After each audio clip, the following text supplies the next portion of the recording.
personal belief, but if you don't allow yourself to be questioned, then that's a cult. That's a cult. That's what a cult leader does. They don't want to be questioned. Someone that wants you to grow should empower you and encourage you and inspire you to question everything and to go directly to source and find out for yourself.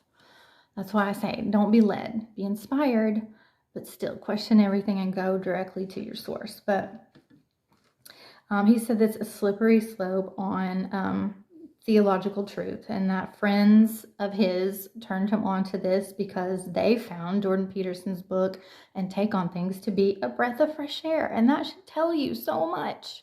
If it's a breath of fresh air and somebody is refreshed at this take on it, then that means they're starting to question things already. And this just opened them up to an avenue that they wanted to take, but didn't do it themselves, that someone else inspired them to look at it at a different angle. That's a great thing. They're not turning away from God. They're just looking at it with a different perspective, shifting perspectives, not letting themselves be led by anybody, by using their own brain to think independently and without a way that's putting the veil over their eyes to say, I'm gonna keep my head in the sand.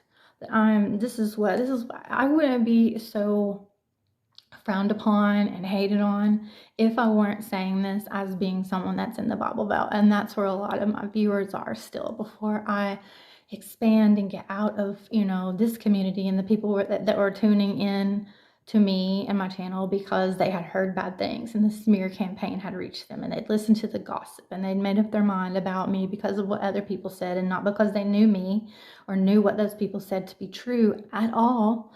But we are all, those people are in the Bible Belt, and it's very, if I'm saying this in the Bible Belt, I have lived outside, which allowed me to open my mind and question things and see that where I was raised and what I had been told was not it.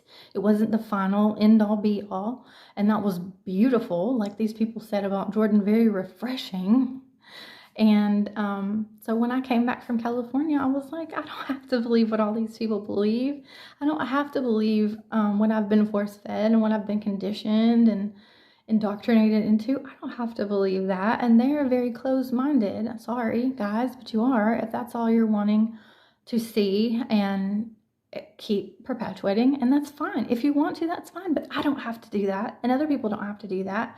But the reason that I'm so hated on, other than the smear campaign, is because of where I'm saying this and how I'm challenging your belief system. I'm challenging your identity. And that's very uncomfortable for people, but it is not a personal attack at all. At all. I'm telling you that I used to be that.